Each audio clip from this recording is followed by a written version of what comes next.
সকাল সকাল রেডি হয়ে চলে যাব মামা বাড়ি, কারণ আজকে মামা আর মামির বার্থডে। হ্যাঁ, দুজনের একই দিনে জন্ম। মামা এত জোরে গাড়ি চালাচ্ছিল, দেখো আমাদের অবস্থা। আর তোমরাই বলো তো মামার হাতে এটা কিসের ট্যাটু?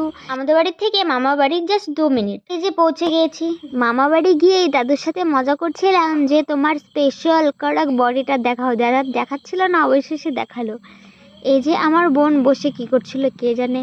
এর সাথে সাথে আজকে বিশ্বকর্মা পুজোও ছিল, তাই মামা বাড়ি সবসময় ছোটোখাটো করে বিশ্বকর্মা পুজো হয়। তাই এখানে আমি মামির সাথে একটু ফুল বেল পাতাগুলো গুছিয়ে দিচ্ছিলাম। জানি না কেন আমার এই পুজোর কাজ করতে খুবই ভাল লাগে। আর এখানে সব কিছু গোছানোর পরে মামি করে নিচ্ছিল পুজো, আর আমরা দুপুরে খেয়েছিলাম লুচি।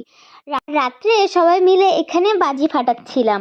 বাজি ফাটানো শেষ করে আমরা এখানে কেক কাটার পর্বতে চলে এসেছি। এই যে আমার মামা মামি। তারপর কি, খেয়ে দিয়ে সিধা চলো বাড়ি।